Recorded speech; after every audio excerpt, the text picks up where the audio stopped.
ऊंचे रसूखदार लोगों से मित्रता के बावजूद देश का सबसे चर्चित स्वयंभू संत बापू आसाराम इस वक्त जेल की सलाखों के पीछे हैं। यही वजह है कि कभी गुलजार रहने वाले उसके आश्रम उजड़े पड़े हैं, जिनको आसाराम के राजनीतिक अनुयायी भी बचा नहीं सके और एक एक करके किनारे हो लिए। अटल बिहारी वाजपेयी से लेकर अडवाणी, नरेंद्र मोदी, दिग्विजय सिंह, फारूक अब्दुल्ला और जॉर्ज फर्नांडिस तक उसके साथ देखे गए। जी हां, आज हम बात कर रहे हैं उस बापू आसाराम की जो एक नाबालिग बच्ची से यौन उत्पीड़न के मामले में आखिरी सांस चलने तक जेल में कैद है। आज उनका जिक्र इसलिए किया जा रहा है क्योंकि साल 2020 में उनकी काली करतूतों पर आईपीएस अजयपाल लांबा ने एक किताब लिखी थी। उस किताब के ही कुछ अंश हम आपके साथ साझा करेंगे। पूर्व आईपीएस अजयपाल लांबा की किताब में खुलासे किए गए हैं कि किस तरीके से बापू आसाराम अपने आश्रम में इन काली करतूतों को अंजाम देते थे। किताब के कुछ खास अंशों में बापू आसाराम की काली करतूतों की एक एक परत उतारेंगे और हम आपको बताएंगे कि किस तरीके से बापू आसाराम लड़कियों को अपने चंगुल में फंसाता था और उनका इस्तेमाल करता था।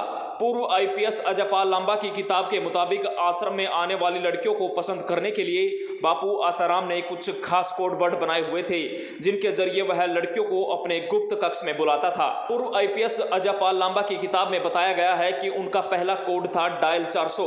यह आसाराम के पर्सनल मोबाइल के फोन नंबर का आखिरी डिजिट था। आश्रम के खास आदमी को जब कोई काम सौंपता था और वह खत्म हो जाता था तो वह डायल 400 कहता था।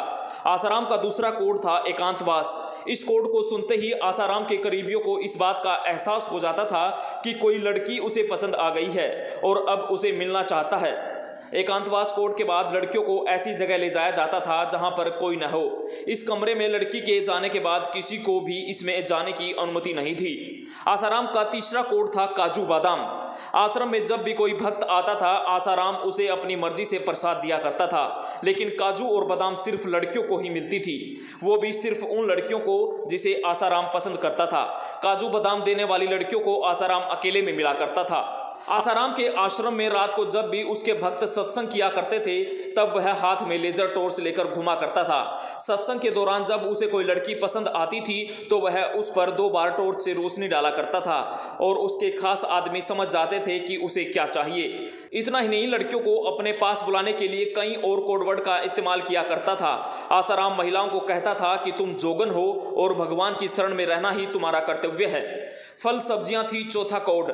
आईपीएस की किताब के मुताबिक आसाराम जिन लड़कियों को पसंद कर लेता था, उन्हें खास तरह के फल या तो खुद दिया करता था या फिर अपने सेवकों को बड़ी चालाकी से इशारा करके दिया करता था, जिसके बाद सेवक उन लड़कियों को आसाराम के कमरे में ले जाते थे और उनका ब्रेन वॉश किया जाता था और आसाराम के साथ संभोग करना उनकी खुशकिस्मती बताया करते थे। हालांकि पूर्व आईपीएस की किताब पर हाईकोर्ट ने रोक भी लगा दी थी, तो वहीं इस पूरे मामले को लेकर हाईकोर्ट ने पूर्व आईपीएस अजय लांबा को साक्ष्य पेश करने के लिए कोर्ट में तलब भी किया था, लेकिन अजयपाल लांबा कोविड-19 के चलते कोर्ट नहीं पहुंच सके और इस पूरे मामले को लेकर अब कोर्ट ने उन्हें आगामी तारीख दे दी है।